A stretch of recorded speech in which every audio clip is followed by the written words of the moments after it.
ඔන්න එහෙනම් අපි සුපුරුදු පරිදි අපේ අලුත් පාඩමක් පටන් ගන්න හදන්නේ. හැමදාම අලුත් දෙයක් ගේන මේකත් අපේ අලුත් පාඩමක්. මොකද්ද මේ පාඩම? Either and neither, as well as you can pronounce it as either or neither, right? Both are correct. There's a difference between that American and British English, but I'm going to pronounce this one either and neither, right?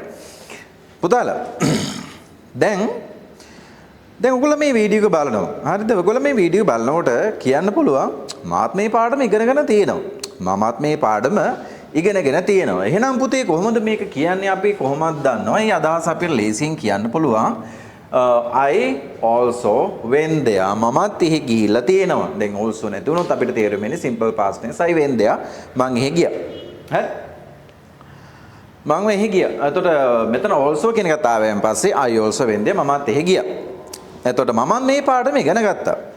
අපේ ටීචර්ත් මේ පාඩම ඉගෙනනවා. Our teacher also taught this lesson. නේද? අපේ ටීචර්ත් මේ පාඩම ඉගෙනනවා. හරි එහෙනම් අපි මේ පාඩමේ ඊටාත්ම වැදගත් තව කොටසක් තියෙනවා. අපි හැමදාම ඉගෙන ගන්නවා. මෙන්න මේ විදිහට also කියන එක අපිට ලේසි. නමුත් මම මෙතන පොඩි වෙනසක් තියෙන හින්දා මම මේක ගත්තේ. සාමාන්‍යයෙන් අපි පාසලේ රජයේ පාසල් වල සිලබස් එකේ 9 වසර සෙකන්ඩ් ටර්ම් එකේ දැන් තමයි මේ පාඩම් පටන් ගන්න නේද? එතකොට either neither කියලා පාඩම මේගොල්ලන්ගේ තියෙනවා. ඒක සිලබස් එකකට අපි ඉගෙන ගන්නවා. හැබැයි ඒක 9 වසරේ ඉගෙන ගත්තට ඔය පුතාලා 12 නම් ඉන්නේ ඊට වැඩි අඩු ගේඩ් ගණන්. එතන මේ පාසලෙන් අයින් වෙලා නම් ඉන්නේ ජොබ් එකක් කරන්න මොන දේ කරත් එහෙම නැත්නම් අපිට IELTS exam එකේදී අපිට ඉන්ටර්වියු එකේදී අහන ප්‍රශ්න වලට උත්තර දෙන්න මේ වගේ දේවල් වලදී මේ පාඩම අතිශයින් ප්‍රයෝජනවත් පාඩමක්. දැන් මෙතන මෙන්න මේක ලොකු පාඩම මම මේ පොඩි කොටසක් ගත්තේ මේකේ ප්‍රධාන පාඩම නෙවෙයි මම අද උගන්වන්නේ. මෙතන තියෙනවා you can either or නේද? You can select either English or Korean. මේක අපි හරි සරල පාඩමන්නේ. ඔයාලට තෝරගන්න පුළුවන් ඉංග්‍රීසි හරි කොරියන් හරි නේද? මොකක් හරි ගොඩ යන්න දෙයක් අපි කරනවා නම් භාෂාවක් වගේ කරනවා නම් මේ වගේ දේවල් කරායින් පස්සේ හොඳයිනේ නේද? එතකොට neither no මේ දෙකකින් එකක්වත් නැහැ කියන අදහස කියනවා නම් neither my mother nor my father came to pick me. මාව ගන්න අම්මවත් තාත්තවත් ආවේ නැහැ. හැබැයි මේක මේ ලොකු පාඩමක්. මම මේ ප්‍රධාන වශයෙන් මේ පාඩම නෙවෙයි උගන්වන්න හදන්නේ. ඒ නිසා මම මේ කෙටියෙන් කිව්වේ මොන වගේ අදහසක්ද මේකේ තියෙන්නේ කියන එක. It's not the first time I've awoken. All the more pity for you. Not the first time you've awoken either. It's not the first time I've awoken. All the more pity for you. Not the first time you've awoken either. It's not the first time I've awoken. All the more pity for you.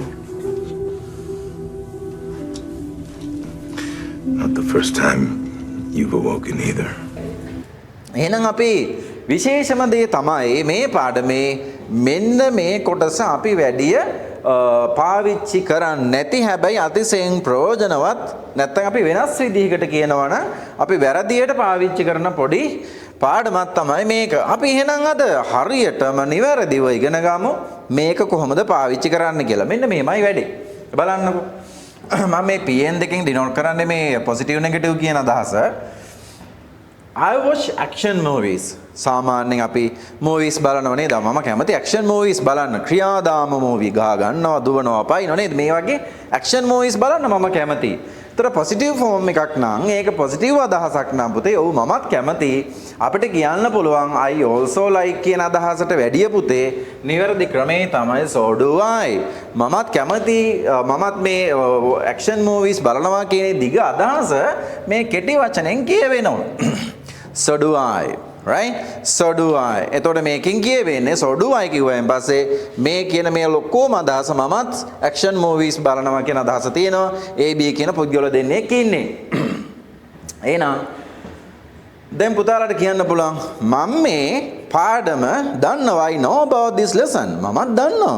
So do I. නේද? මමත් දන්නවා. දැන් මේක අපි වඩාත්ම වැදගත් කොටස තමයි මෙන්න මේ either neither කියන වචනේ negative tenses වලදී කොහොමද පාවිච්චි කරන්නේ. මොකද අපි 9 වසර සිලබස් එකේ වුණත් මෙන්න මේ කොටස් දෙකෙන් පාඩම අවසන්. එතකොට මේ tenses භාවිතය සම්බන්ධයෙන් අපි කතා කරන්නේ. ඒතර අදාළ ගුරුවරයා ඉගන්වුවොත් හොඳයි නේද? එතන මෙහෙනම් අපි හදාගමු මෙන්න මෙහෙම. බලන්නකෝ මේ වාක්‍ය පොසිටිව් මම බලනවා. I don't watch action movies. අපි කරන්නේ නැති දේවල් තියෙනවානේ. එතකොට මේ පුද්ගලෝ දෙන්නම කියනවා I don't watch action movies බලන්නේ. I don't watch horror movies. මම හොල්මන් වගේ දේවල් බලන්නේ නැහැ. බය හිතෙනවා. එතකොට මෙතන තියෙනවා I don't watch action movies. B කියනවා. B ට කියන්න ඕන මමත් action movies බලන්නේ නැහැ. කොහොමද කියන්නේ? දැන් මෙහෙම කිව්වොත් එහෙම I also don't watch action movies. That is someone can understand, but that is not the correct way පුතේ. This is the correct way. Just learn this one. I don't either. මෙයා කියනවා මම action movies බලන්නේ නැහැ. B කියනවා මම බලන්නෙත් නැහැ. I don't either. I don't either. අපි වෙනස් විදිහකින් කියන්නත් පුළුවන්. Neither do I. Neither do I. හැබැයි පුතේ මෙන්න මෙහෙම කියන්න එපා. කියන්නේ I also don't watch. Someone can understand, but that is not the correct way. අපි එන හරියටම හදාගමු. තව එකක් බලමු අපි. I can't read this sentence. මට මේ වාක්‍ය කියවන්න බෑ. නේද? I can't read this sentence. මට මේ වාක්‍ය කියවන්න බෑ. I don't understand.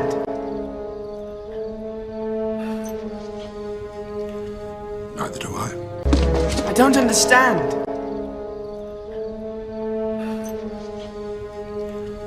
Neither do I. I don't understand.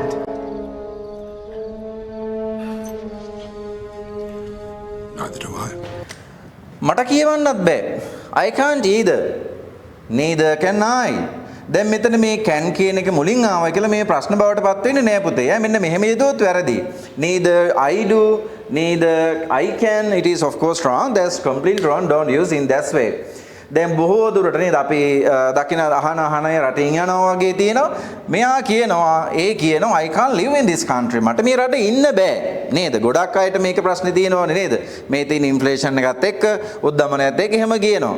B කියනවා මට ඉන්නත් බෑ. කොහොමද කියන්නේ? I can't either. මට මේ රටේ ඉන්න බෑ. නේද? මට ඉන්නත් බෑ. I can't either. Neither can I. මේ වීඩියෝ එක බලන ඔයාට වෙන්නත් පුළුවන් මේ රටේ ඉන්න බෑ කියලා වෙන හැඟීමක් එන්න පුළුවන්. එක ඉතින් අදහස් නේද? එතන මෙතන තියෙනවා. දැන් past tense ගත්තොත් එහෙනම් බලන්න. I didn't do my homework. ඔන්න කොල්ලෝ ඉතින් නේද? ඉස්කෝලේ යනකොට කාලේ නැත්තම් ඉස්කෝලේ යන කාලේ නම් ඔයා ඉන්නේ homework කරන්න නැති දවසොත් එනවනේ. එතකොට ඒ තැන් වලදී ඔයාගේ හොඳම යාළුවා කියනවා මම කළෙත් නෑ. I didn't either. මම කළෙත් නෑ. Neither did I. මම කළෙත් නෑ කියන අදහස මේකේ තියෙනවා. ක්‍රම දෙකෙන් කොකක් වුණත් කමක් නෑ. I didn't either. මම කළෙත් නැහැ. Neither. I didn't either. Neither do I. Neither did I. මම කළෙත් නෑ. එතන මේක future negative. මෙතන will won't කියන්නේ will not. Future I won't go to the party. මම පාටි කරන්නේ නෑනේ. I won't go to the party. I won't either. මම යන්නෙත් නෑ. එහෙම නැත්නම් neither will I. I will නෙවෙයි. ඔන්න පුතේ දැන් මේක අපි නිවැරදිම ක්‍රමය. දැන් ඔයගොල්ලෝ movies බලනවා නේද? movies බලනවා නම් news බලනවා නම් ඒගොල්ලන් කවදාවත් පාවිච්චි කරන්නේ නැහැ මෙන්න මේ විදිහට. I also didn't go. Never use in that way because more definitely they use I didn't either. Otherwise it depends on the idea, depends on the time, the idea that they want to express. So then when you learn English, right? When you learn English, it is much better to focus your attention about the actions. If you know something, if you know a simple grammar lesson, it is better to use them practically. Right? If you use them practically, because the things what you do, දැන් හිතන්න දෝල පුතා දැන් කරන්න දේවල් කොහොමද තියෙනවනේ නේද? දවංග වාගේ යාළුවා ඉන්නවා. යා රෂියන් ඉගෙන ගන්නේ නැහැ. මම ඉගෙන ගන්නෙත් නැහැ. ඒතර my friend doesn't study Russian. I don't either. Neither do I. මෙන්න මේ විදිහට ඔයගොල්ලන්ට මේ පාඩම පාවිච්චි කරන්න පුළුවන් එදිනදා භාවිතයට. හරි. එහෙනම් අපි නැවතත් හොඳ පාඩමකින් හමු වෙමු. එහෙනම් ප්‍රායෝගිකව මේ ටික පාවිච්චි කරමු. එහෙනම් ආයුබෝවන්. See you again.